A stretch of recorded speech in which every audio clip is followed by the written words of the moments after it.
Gaming with Boomers! Yeah.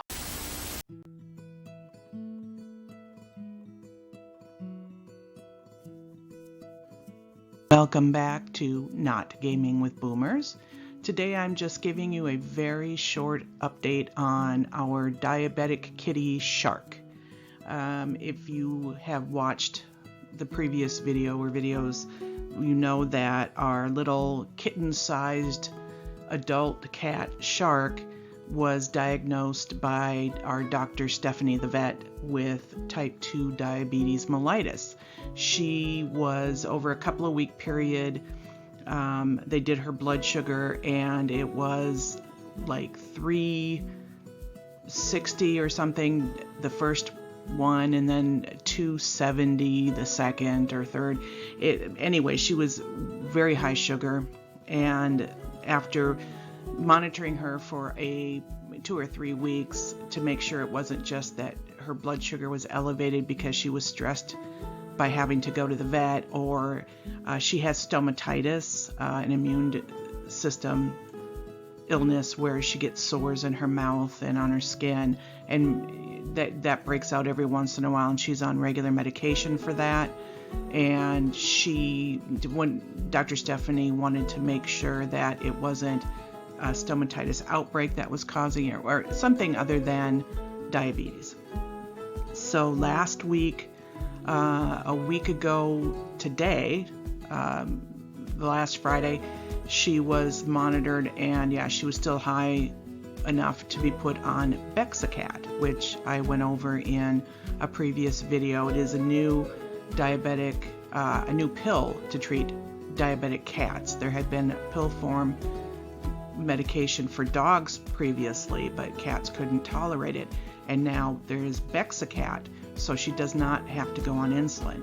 And Bexacat is indicated so long as your cat has never been on insulin and she's newly diagnosed and has not. So starting last Friday, we put Shark, starting Sunday, we put Shark on Bexacat, and she'd been on it for 4 or 5 days, and we took her back in this morning to check to see how the Bexacat is doing on her blood sugar.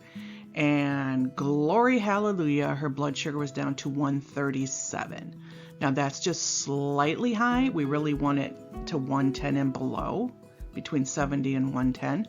But 137 from 360 at one point is wonderful. It means that the Bexacat pill is working, and we will, for now, not have to switch her over to insulin shots.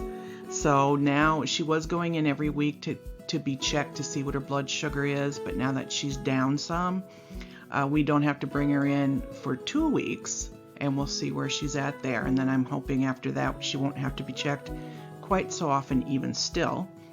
Also, she put on a couple of ounces. Now, she kind of goes up and down in weight because of the stomatitis and such, but the last visit before today's, she had dropped a couple ounces, and the girl could not afford to lose an ounce. She's pretty thin. So her putting more, a couple ounces on in a week is good. Her appetite has improved. We noticed, as Ken says, she's eating like a little piggy. We give her the pill crushed up in tuna, and she has other treats and such, so she's now gaining weight and maintaining it. Her energy level is much better. Before, she hovered a lot of the day. She would sort of sit on a step in the hallway or up in the hallway at the top of the step and just hover kind of all day. She'd be a little more active when Ken got home from work, but generally she just kind of hovered like she wasn't feeling very well. And if your blood sugar's in the 200 and 300s, you're not gonna feel very well. So you can tell by her energy level, she's perkier, she's more interested in what's going on. And when you have as many siblings as she has in this house, there's always something going on. So she's sort of rejoining life, and her stomatitis sores have cleared up. She's not scratching as much, not just because the stomatitis has cleared up, but also we think because when you're really high sugar, you get itchy. So overall, this Bexacat is just heaven on earth for us because it's just really changed her attitude. The only thing is now Friday mornings, she'll go try to hide in the downstairs bathroom behind the toilet because she knows she's going to get snatched up to go see Dr. Stephanie first thing in the morning to have her blood sugar checked and get weighed. So she's not real tickled with that, but she's not, in no way traumatized. She's just like, yeah, no, thank you. I'll just stay here. Thank you. And Ken grabs her and brings her in. So good news on the shark front. And we could use some good kitty news because, of course, our one cat has not come back, Jack, and we lost 2 kitties in 3 days right after that. And so, yeah, we could use some good kitty news. And this seems to be it. So I just that's it for the update. We'll keep you posted, and probably in a couple of weeks I'll have another update for her when we take her back to Dr. Stephanie to see what 2 weeks of Bexacat gives you. Oh, and when you're a new patient on Bexacat, there are a couple little presents that come with it. There is a kitty pill container that you can put the pills in daily so that you know that you've given your cat the pill.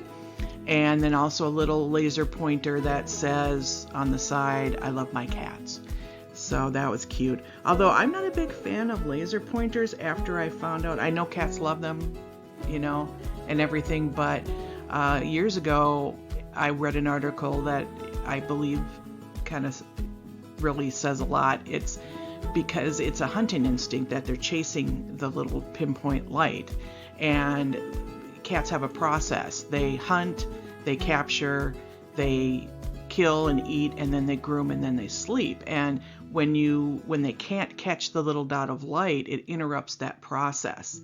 And it's kind of mean, I think. They don't have anything that they can, there's no success to this effort they're putting in. So I really am not a super big fan of laser pointers unless at the end of the playtime you give them something to capture and kill and all of that to keep the process going so that their instincts remain healthy and they're not frustrated. So aside from that, it's hilarious watching cats with laser pointers. So, and the exercise is good for them. So anyway, I'm babbling, so I will let you go. Thank you so much for watching this, and give your babies hugs and kisses and nibbles and such, and we will talk to you again very soon. Thank you for all of you supporting our channel. We love you. Talk to you soon. Bye.